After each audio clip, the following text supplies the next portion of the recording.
Hi everyone, welcome to the Hidden London Hangouts. First of all, we're going to the post bag. Brian Holding says that I'm a salutary tale. I started watching the odd Hidden London Hangout, hoping to catch up on the Elizabeth line development.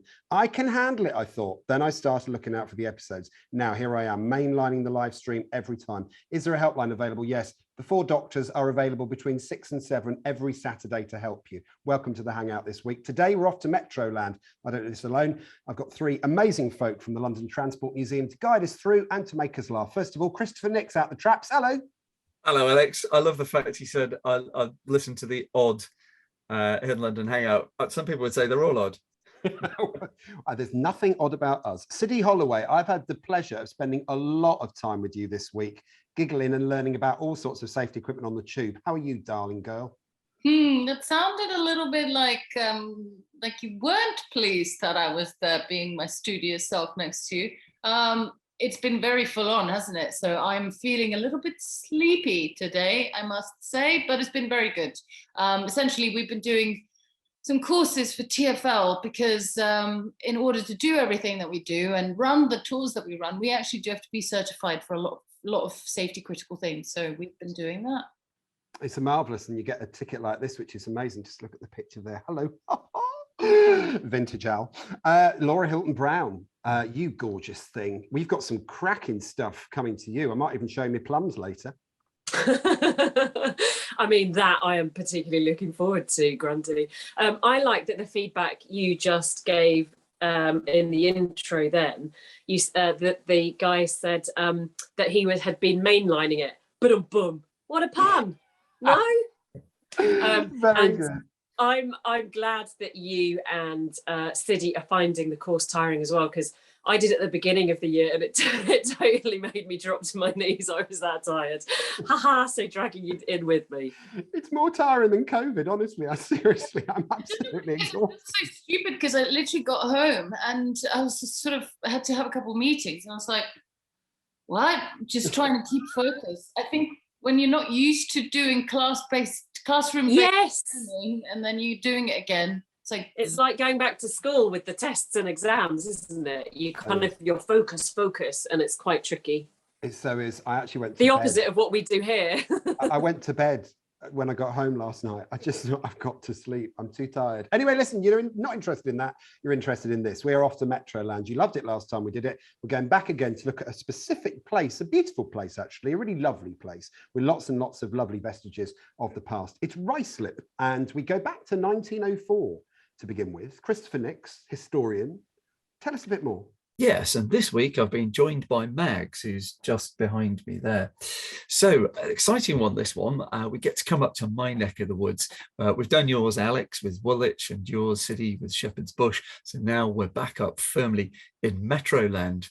Now, Ruislip is an old village which is located nearly 14 miles to the northwest of central London. It's situated near the River Pin, and its name, Ruislip, comes from 2 words, rush, leap, and likely means a place on the river with rushes where you could leap across. Now, in 1904, the Metropolitan Railway built the Harrow to Uxbridge Railway, and it had 1 intermediate station on it. You guessed it, Ruislip. And it opened on the 4th of July, operated by steam trains, and a year later was electrified. Now, in 1910, the District line also started serving the station with a new branch line heading up to Uxbridge, and the Piccadilly line took over that service in 1933. The station was originally built with a goods yard for cattle and for coal, and that stayed open until the mid-60s and was turned into a car park.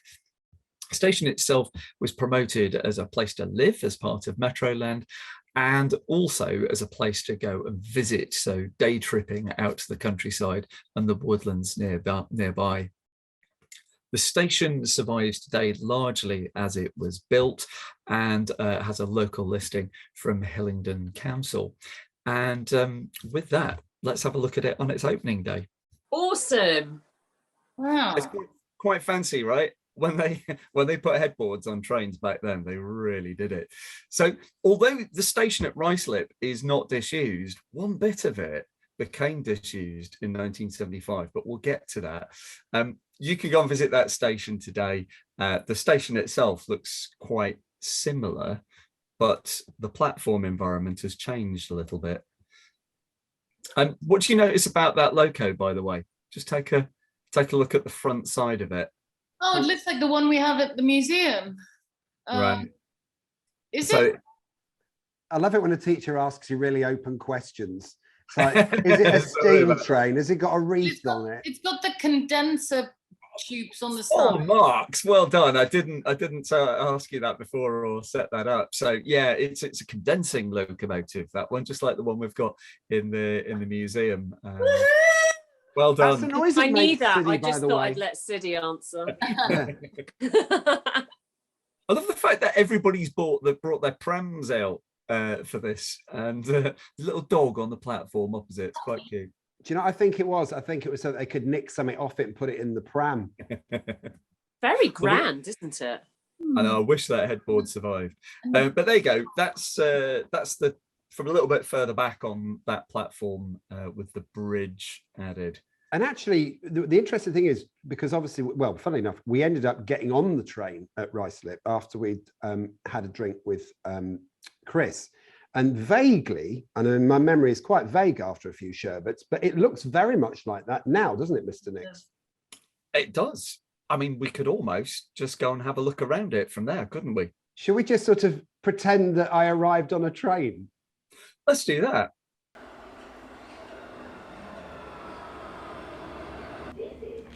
Fancy seeing you here. Happy birthday. Happy birthday. Thank you. Do you know, I love the idea that we're back in Metroland, because birthday party for you, and Yep. you say to me, let's have a bit of a geek out before the girls arrive. Quite right. We're back, the sun's out today. It's not like Metroland in the snow, as we It's had kind last of time. in and out and shake it all about though, but it's certainly a damn sight warmer than last time we were here, isn't it? Absolutely, and it's been a really mad week, because obviously the Elizabeth line's open, the absolute brand newness and wonder of that. Whereas here, I mean, already I'm seeing lattice work, woodwork, concrete from a certain type of architect. Yeah. There's a lot here, right? Well, we're out in Zone 6, so we're firmly in Metroland, very different architecture to your new station now at Woolwich. But it is a place which you might not think of as having anything unusual or disused to offer, but you'd be wrong there. I'm loving this. I've got my hi-fi. Yeah. I pack well. And before we have wine, let's go and have a bit of a geek out. Let's go and start at the front. Nice. All right. Do you know, what I love about this is that you could never say this job isn't varied. In a week, we've had the brand newness of the Elizabeth line, pristineness in many ways, busyness of the Elizabeth line. And you come out here and it is properly peaceful, isn't it? We're standing under trees to do this episode today at Ruislip. Tell me about the station, because it's pretty. You're It's like probably something out off a in the Hornby train rurals. set. Yeah, no, you're probably out in the rurals here, and it's quite a significant station. This was built on the Harrow-Uxbridge line, and at the time, between Harrow and Uxbridge, there was only this station, and that was in 1904. So the style of the station is very much of its time. And it's the only one that hasn't changed a lot since then. So Uxbridge was remodelled and now is a Charles Holden piece of splendour. But this is FC Curtis, and it's a really nice rural station. And the reason is that Ruislip was a place before all of this part of Metroland was built up. So, you know, the rest of this area was fields. But once this line was built and the other stations started to be added along the way, then it started turning into what we know as Metroland. Now we look at this here, the lovely brickwork, as I say, all that lovely woodwork, the lovely archways over the windows and stuff like that. But when you go onto the platforms, there are those vestiges of Charles Holden, the architect, aren't there? There is concrete work, which is kind of symbolic of the way he used to design things. It's true, yeah, and we'll have to wind forward a bit to the 30s, and we'll do that in another part of the area in a moment. But I think, first of all, let's remember, 1904, this was a steam-hauled railway. The first trains that came down here for the first year was steam, and then it was electrified along the line. This was a place that had all the things that you might associate with a countryside steam railway. So what is now a car park used to be a goods yard. Yeah. set of points to go out into that yard. The yard over there is a little bit unusual as well. We'll see when we get onto the platform. So there's a bit of change that's been made here, and there's one bit of equipment that I want to show you, which is now disused, that is definitely worth a look. I think I've seen it. I'm actually really excited. It harks back to a previous episode, but I think it's really lovely to see this. Where are we going next? Well, I think we should go over to the front, because as you see it today, it's changed a lot in front of the building. The building's still as it was, but there's quite a bit of change if we head round the side of the building now. Fab. So it opened in 1904. Power on the tracks came a year later, but quite clearly there's been a lot of change here, right? Yeah, you can see behind us we've got some 1980s innovation going on with those flats. But in between those times, there was another period of change. So behind us, there used to be what was known as Station Approach, which went just about where that roundel sign is there and curved round to the front of the station. There was a little parade of shops, you know, and The station had a driveway. estate agents. Yeah. And it is a bit weird today. You kind of think, oh, where are the little shops that should be next to the station? But 1934, there was a set of upgrade works done to kind of Holdenise the station, and there was a really rather lovely kiosk that was added just on the end there, as well as some of the things that we see on the platform, those kind of roundel backs that are done with an obviously kind of 30s feel. That's right, Charles Holden. Yeah, that's right. Amazing. Well, look, we've got the wide high street. Mm-hmm. We've got now a bit of an idea of what it was looking like. Can I put my high vis on now and get in the station? Yeah, I think we should. It's time to go and explore. Get in. I'm nearly ready with this, but before I put it on, it's only when you mentioned earlier, it's got me thinking. Harrow, Uxbridge, and the only station in the middle of it originally was Ruislip. Why? Well, all of the houses and buildings that we're used to today in Metroland hadn't been built yet. And This so was they were farms? just fields, farms, yeah. Incredible, but I suppose because of that, this station has now become quite significant architecturally, is it? It has, and that's one of the reasons that I like it so much. And things like that classic latticework bridge, there aren't that many of those around these today. So it's great that those things survive. We just remember when we did that Metroland episode and we were at Rayners Lane, and we talked then about that station being added as a little windswept sort of wooden platformed halt on the line. And that was when which line came through to add to it? Do you remember? The Piccadilly Dickley. Well, before that it was built as the District. Of course. So originally it was District line trains and Metropolitan line trains here, and then the Piccadilly line took over. I love the fact that you just teach us all these bits and bobs. Now, the actual place we're going to, where we do need this, is the building at the far end of the other platform, isn't it? It is, all the way down the far end. You might not even be able to see it yet, but we'll sort that out in a moment. Amazing. I Shall we? can't wait for this. Do you know, I always thought I looked better in blue, but actually I quite like wearing orange. Blue and orange go very well together, complementary colours. See, I So think here we go, this is the disused bit. You weren't expecting that, were you? A signal cabin. You might even get away with calling it a signal box. Yeah. on the Met. Remind us about this whole shenanigans. 'Cause Well, always it's an been a signal American box. thing. So on the tube, by convention, we call these things signal cabins. Right. Because of the American influence. Yerkees. Indeed. However, this predates that. So it can be a box. yeah. Can it be a box? Can we call Yeah. it a signal box? It's cute. It's like my train set signal box. Absolutely. So I'd let you get away with it. Thank but you. We'll go for cabin. We don't want letters. Right, okay. So this has been disused since the mid-70s. When was it built? Well, it was built for the original line. Absolutely. Yeah, that is, that's and it's right. still there. Yeah, that's right. And we, of course, in the Swanage episode, went and explored one of these on a different line, Yeah. and we got to go inside one. So you know your way around them. This, we think, is a unique survivor, and you'll see why when we get in there. Got the key? Yeah. Get in. Right then, time to climb some stairs. This is a bit like the Blair Witch Project, isn't it? So the reason that we think this is, if not unique, a very unusual cabin for the underground is that it's the only one we're aware of that's still got long lever frames in it. Ooh, Oh, it's like, do you know, it's like going into someone's old garden shed. Do you know what I mean? It's really, oh, look at the fire. Yeah. Look at the little babies. Gas fire, is it? Yes, it was a gas fire, yeah.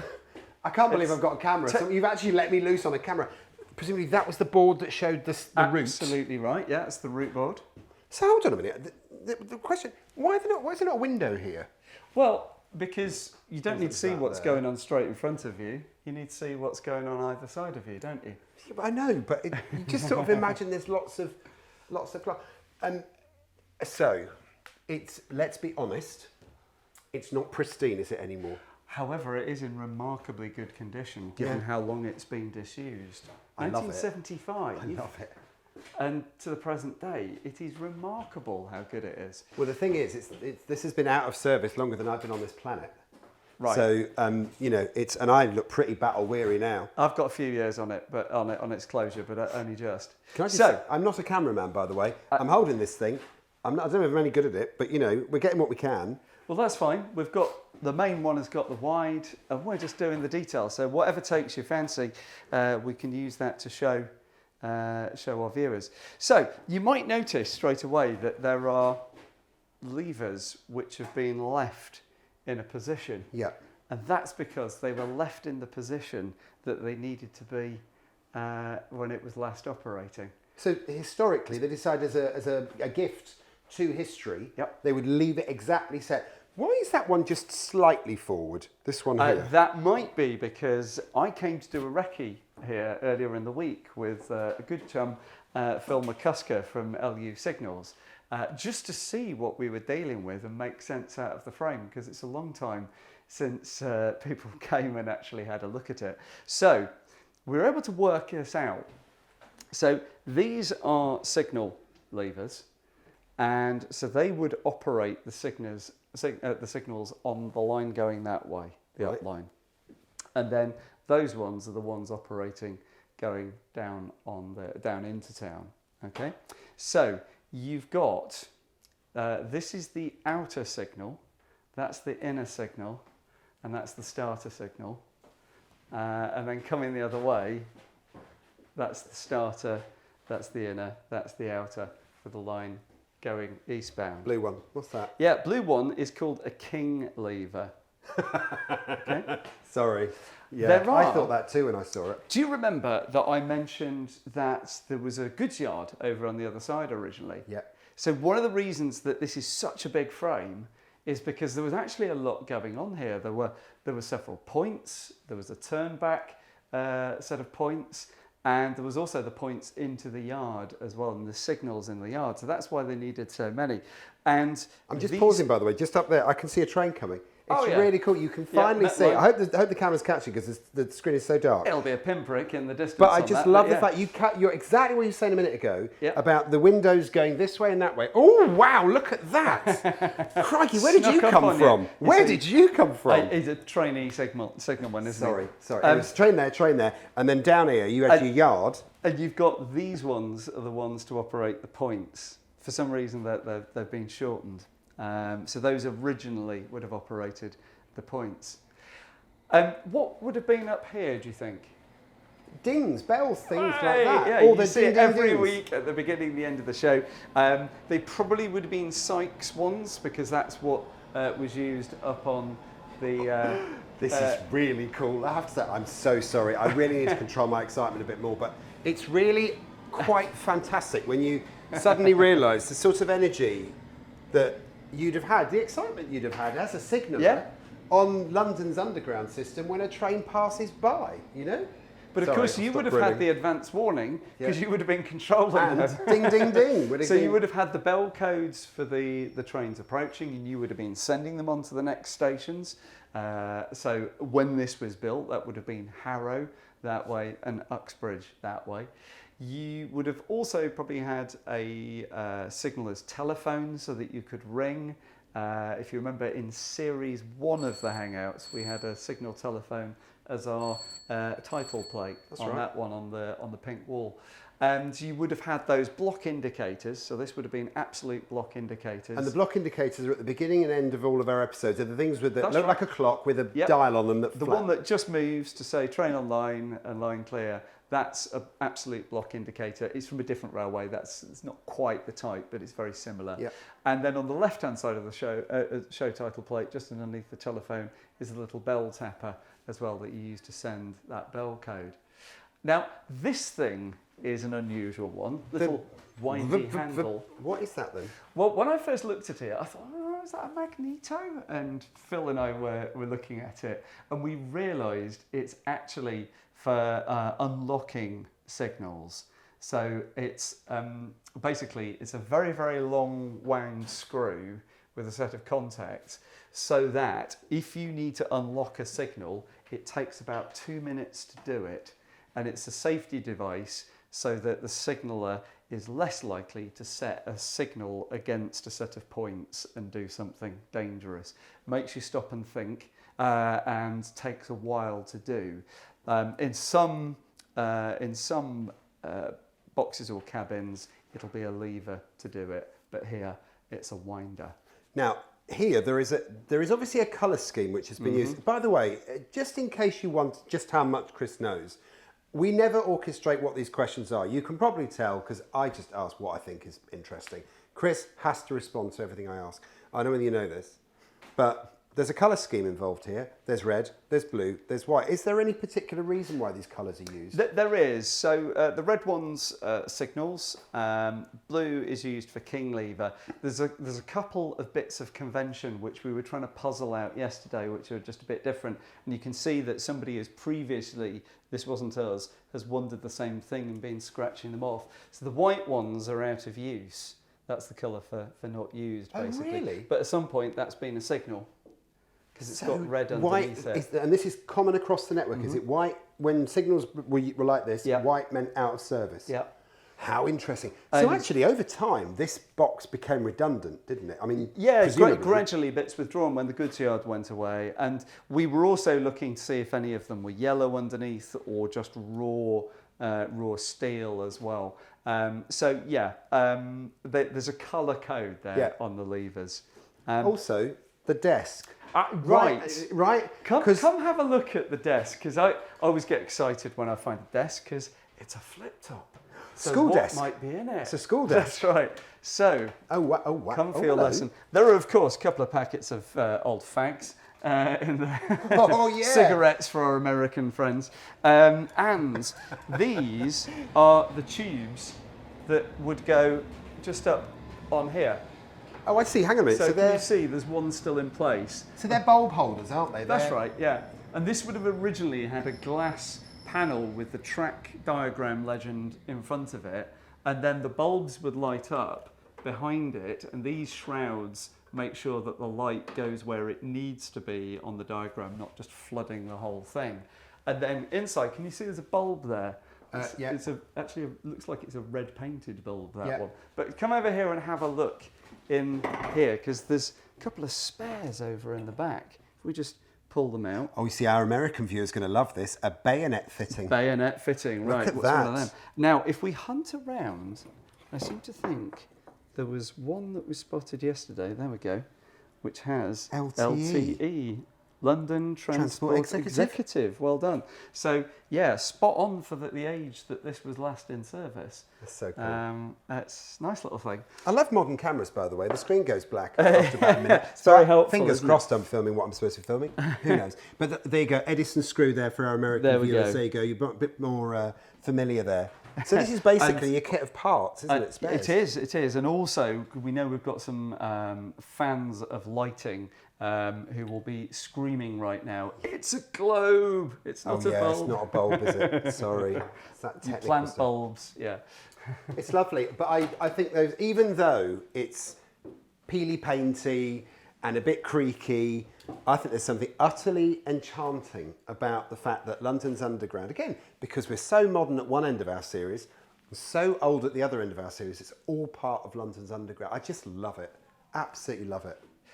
And again, although there are cabins that survive after use, ones on London Underground like this with the lever frames don't know of another one. In fact, a lot of them were sold off to go and be used at preserved lines like Swanage, so that they could operate a proper lever frame. So very rare to see them survive. I want to get my hand cloth. Do you remember the tea towel? The lovely Just to- tea towels. It was Swanage Railway Just to episode. wipe Was them down lovely. after Another mandate, wasn't it? Our It day was. trip to Yeah, Swanage yeah, last yeah. summer. We're doing a bit more of that in the summer holidays. But it's just lovely. I must admit, Swanage is a very, very pristine signal It cabin. is. Box. Signal It's box. single box, yeah. But this one there's something really lovely about the ancientness of it, and also the fire. There's something charming, lovely isn't it? about it. But this is it, right? So Well, do you want to have a look in the room below? Because of course There's a room below? That's why the boxes are the raised, kit and because caboodle. what this is doing, these levers are pulling all of the interlocks down below, which make sure that you can't set a set of points wrongly against a signal or another signal wrongly against a signal, and then the linkages that went out to the rods or cables down below to control those signals and points. let's do it. Got Let's the do key? it. Right then, definitely no need for sunglasses in here. All right, okay. I'll flip them onto my head. So this is the room below the lever room, which It's has up got there, Yeah, and we're down there. and the light does work. Oh, as this we is proper like checked an it old garden yesterday. shed, Just isn't mind it? that trip as you come Yeah, in. there's an old Qualcast lawnmower in here somewhere, is there? Be quite Oh handy. my goodness Right. me. I think this is just fabulous. I cannot believe how good condition it is in. When I was here with Phil yesterday looking over it, we were both surprised that it's still got grease on the interlocks. So basically what you've got here is the bottom of the levers upstairs Yeah. control these, which would have been attached to Wires, yeah, and other linkages. parts of track. And then these would come down as interlocks, which with the whole gallery of them here, which would stop you pulling levers you shouldn't. So once you've got one in one position, it wouldn't let you move another one if it wasn't safe to move it. And you've got, just down here, you've got these electromechanical interlocks. And that would stop that linkage from moving backwards. Unless it was safe to do so and would lift it out of the way. It's just because that's when they talk about interlocks on Yep. signals, because we had a little bit of that at Edgware Road, didn't we?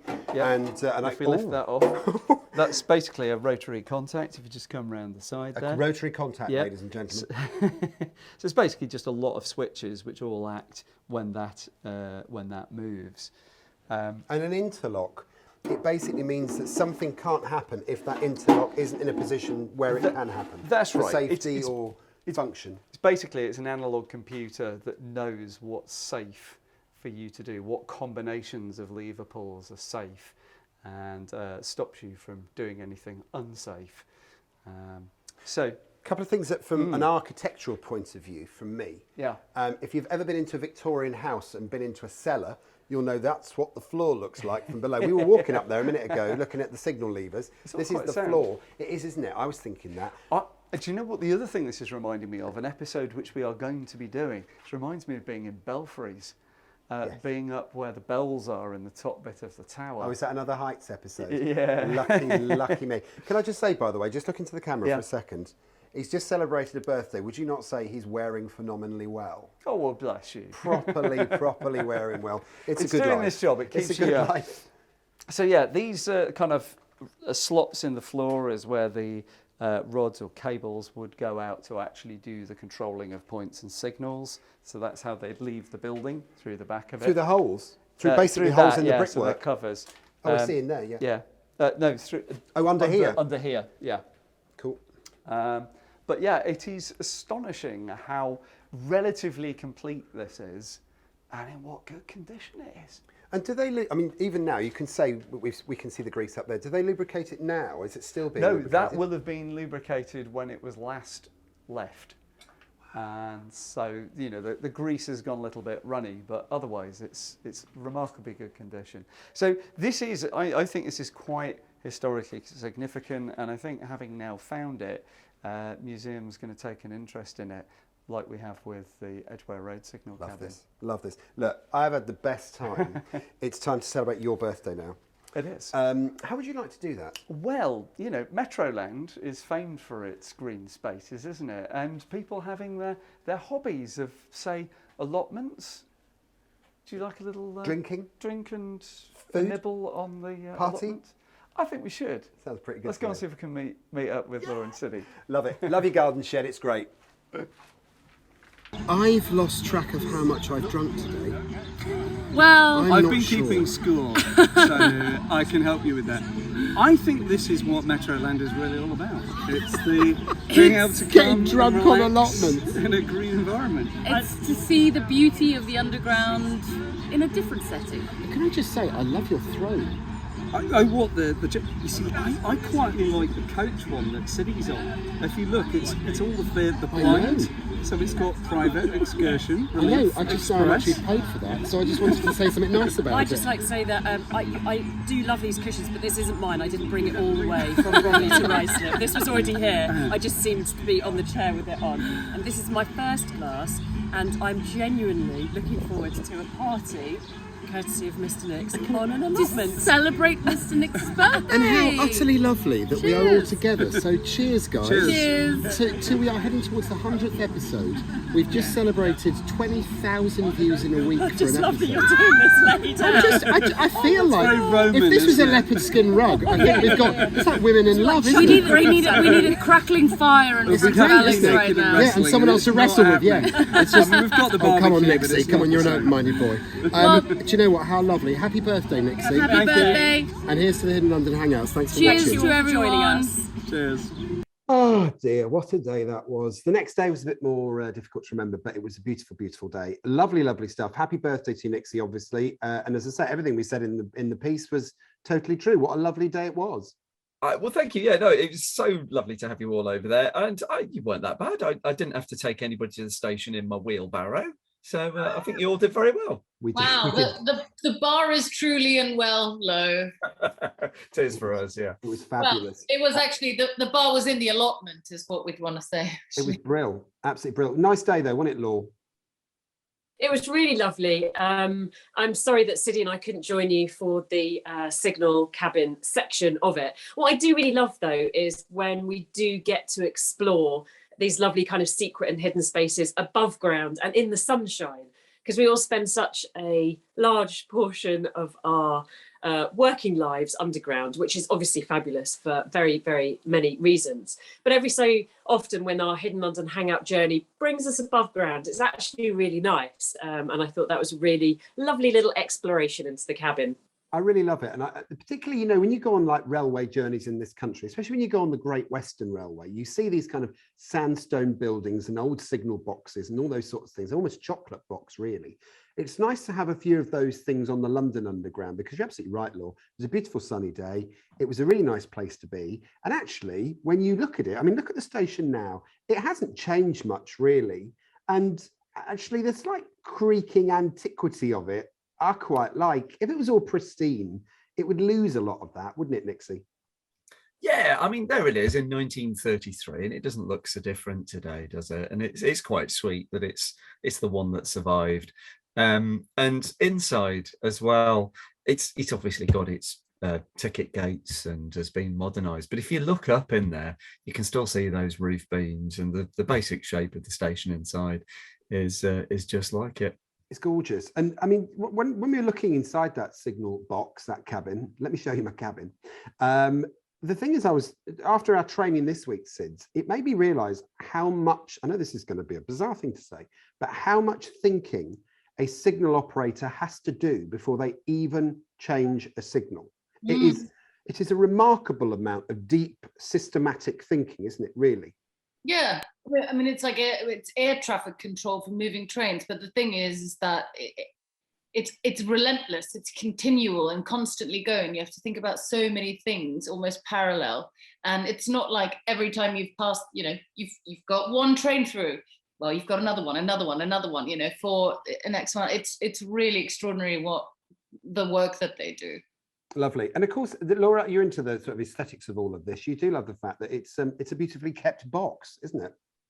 Do you know what? I was just thinking then how Siddy, when Chris mentioned before about the three of kind of your stations near to your abodes, how Siddy's this lovely kind of contemporary station that we're just about to kind of explore a little bit more with Hidden London and the tours, and that it's super contemporary.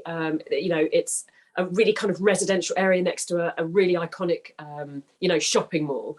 And then Alex, you're at Woolwich, which is now part of the new Elizabeth line, and what a wonderful station that is. I'm in awe of where you live, and that Chris is obviously in this very quintessentially kind of, you know, Metroland, so significant with its roots in Metroland, and how different all of those are, and that we're piecing those together kind of slowly but surely. And what a really nice little jigsaw we're putting together. Nixie, we've got some more artwork, haven't we, and pictures to look at, haven't we?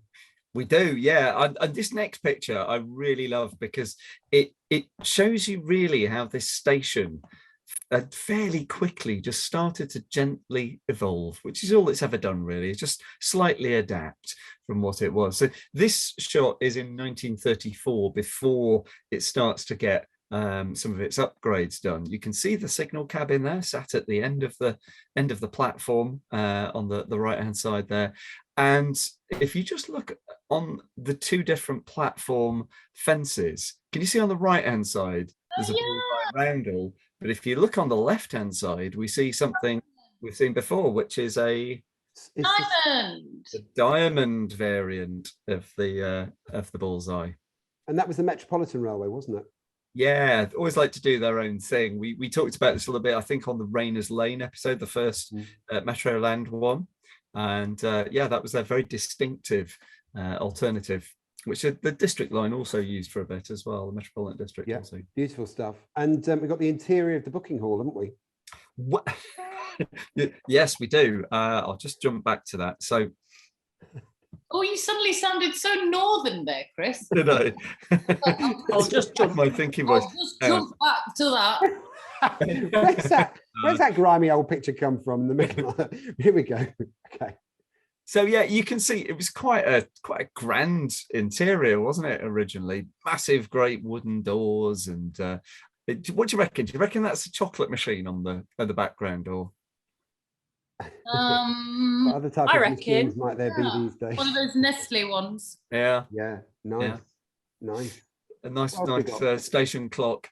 But yeah, the whole area around it was this sort of little low-lying, almost shacks with you know, florists and other ones, so like have estate agents and things like that, all in these little sheds. It's quite quaint. Yeah. Quite quaint. Let's have a look at some artwork. Yeah, let's. So this next one is actually, I've got it on the wall in one of the spare rooms. This is, yeah, it's one we've seen before back in series 2 when we were looking through the artwork store, and this is Charles Charland from 1912, if I remember correctly, and it shows you a couple of tube lines going out through countryside. It's not countryside anymore. What do you think, Laura? Because we've talked about this picture before. It's just really cute and just shows in such stark detail how London has changed over time. It's changed massively, hasn't it? And like Chris just intimated then, how much countryside there is now compared to what there used to be. I love all the different shades of green, and that even though it's 2D, it just gives you that idea of kind of rolling countryside, which is just lovely. If you didn't have the little annotations on it and the tube signs, it would almost be what you see when you're in a plane looking out over. Oh, I like England. that. Yeah. You know what I mean? It's got almost where the clouds are adding a shadow to certain parts of the landscape. Yes, or the lovely little borders between the fields. Yeah, and especially because when you do the ascent towards Heathrow, that is kind of the route where you come in. Because I remember it always went over Putney, where I used to live. Yeah. It's so cute. It's so cute. So this is very interesting, isn't it? Because of course, currently in the UK and in the rest of the Western world, we're all struggling a little bit with prices of heating our house and gas and electric, etc. Look at these prices.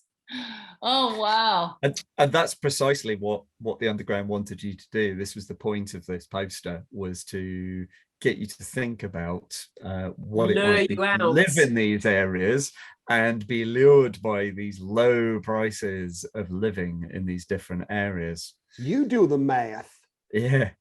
I really like this. Well, the reason that I've still got this one on the wall is I used to live in Kew, which is down there on the bottom of the map, and I now live somewhere up on the top left-hand side of the map, out in what used to just be fields. I mean, look at it. This is 1912. By the 20s and 30s, this is where all of the Metroland estates were being built up here. Look at Rayners Lane. Do you remember when we did that one? Yeah. It's just a sea of houses, and there's this tiny little cluster here where the station is, and then that's all going to change. I mean, he says that, but the reason he leaves it up on the wall is it'd leave a mark if he took it down. You know, it's extraordinary when you think of this sort of stuff, especially like, you know, that it's just empty fields around it. Because I was reading the other day about Barons Court, and how Barons Court and Hammersmith basically were built pretty much because the Underground reached there in the 1880s. And it's just amazing, you know, what the Underground has generated throughout these, you know, throughout its history is the creation of many parts of London. But the last thing I just pick out, if you look above Ruislip, can you see that the original village is there? And that's what I was saying on the film, is that's why it got that station on the original line, is because it already had something to serve before those other stations were built and the houses were built. Right. Now, can I show my plums now?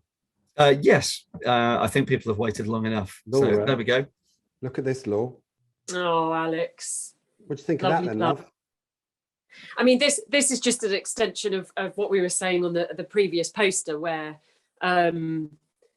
the idea is to lure people out of the city into the kind of countryside, or you know, when Metroland started to kind of expand and develop. And it's just a lovely poster of the garden suburb. It's come out here, have a garden, grow a plum tree. Alex can get you plums.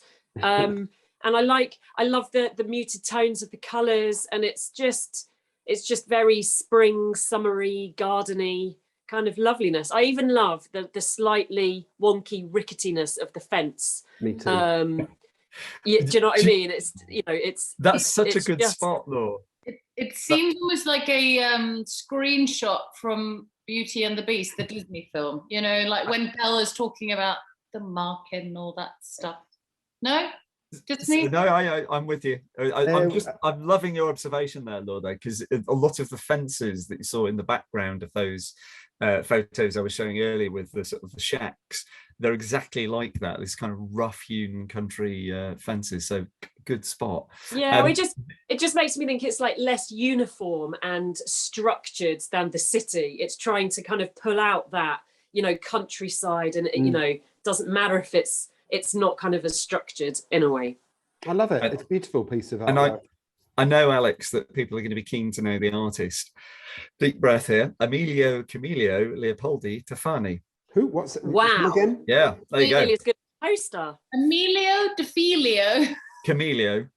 Emilio Bafilio Camilio. What? Emilio Camillo Leopoldo Tofani. Well, that's all good then. I'll be testing on that next week.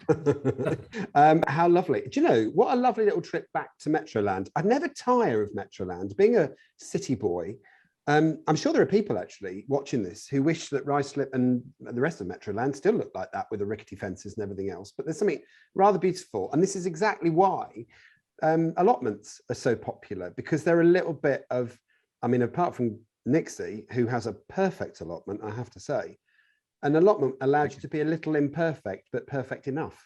And I love it. I feel very much at home on Nixie's allotment, not least of all because he provides me with good food and good drink and good company. So good times. What do you think then? Closing thoughts on our little Ruislip signal box and environs city? It was very interesting. Love seeing those old lever frame. It's just mind-blowing to me how they used to run those signals back in the day, especially having seen the different iterations this week and us talked about it before. So lovely that it still survives.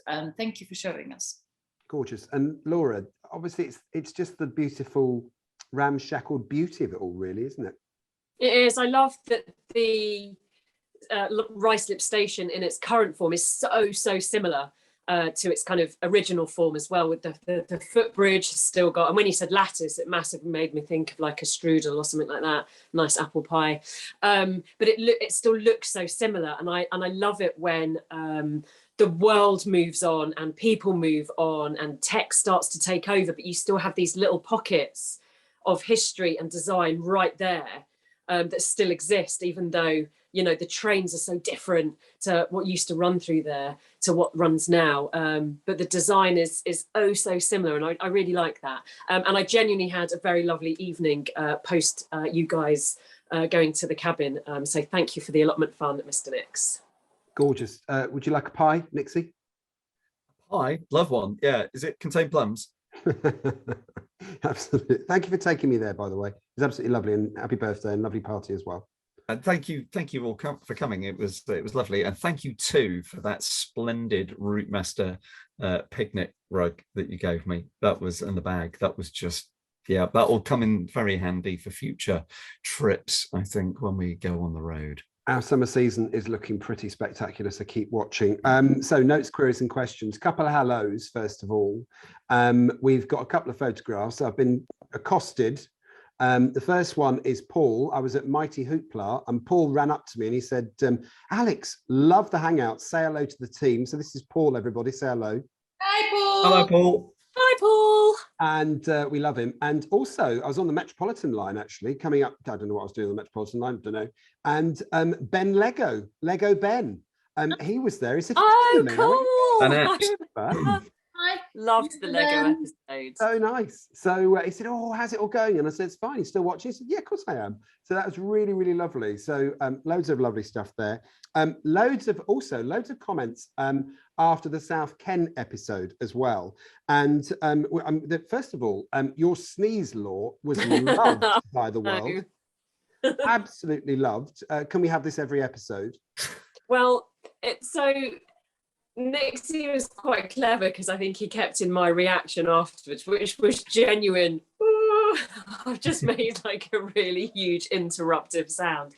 But I'm loving the support for people who can't inward sneeze, because I've always tried to, but I just can't do it. So I'm glad that people weren't offended by it and actually enjoyed it. I love it too. Loads of lovely comments. Lewis L, did anyone notice when Alex was talking about his backpack not letting it shut the door, there was a poster right next to the door saying, please take your backpack off to make room for others? Alex. I very purposefully shot that. I was there in the edit just going, oh, I'm just going to linger on that. So I'm glad you noticed. Utter rat, Lewis L. Yeah, Vasco says the sneeze was hilarious. JP, good content, but barely a second goes by without someone talking. Press mute. All right. Oh dear. Gail Payton, what happened to the Kennington Loop? There's an episode on that. Looks like we're in for a gay old time with the station with YMCA. It's Pride Month. What do you expect? And what else we got? One final one. Mr. Nix, the shirt you wear in the video is one of my favourite brands. You're a trendsetter, Nixie. Oh, well, I've never heard that before. I love it. Absolutely love it. So thank you very much indeed for watching. That was Ruislip. Thank you very much indeed, City Holloway. See you at a very, very special location tomorrow for training. Yes, I will be there with a suitcase ready to roll. I love that. Coming to a training course in a tube station with a case ready to go away for the weekend. Only City Holloway would do this. Laura Hilton. No, that's not true. You would do it too. You know you would do it too. All right, maybe I would. And I actually quite enjoy doing it as well. How jet set. Laura Hilton Brown, thank you so much, babe. Pleasure. I'm going to challenge Nix to put a picture here of the four of us, not in London, having a good time. Oh, good work. You just love me doing edit work, don't you? You did so well last time. I'm like, right, every week there's going to be a picture just here. I love that. How beautiful. And Mr. Nix, thank you as always for showing me around, but also giving us a bit of a laugh. Well, thank you. This week, nobody apart from me has needed one of those. Yay! The joy of this. It's been a little while because of the edits and the Elizabeth line and other stuff. It's been a little while since we've recorded an episode, and I have to say that plus a course and exhaustion, we are all over the place. We're all going for a lie down now. So if you want to find us, Alex Grunden, Chris Nick, City Holloway, Hidden London Law, and at LT Museum on Instagram. You found us on YouTube. Like, subscribe, and comment down below. And we're somewhere fabulous next week. In the meantime, have yourself a great day and stay safe.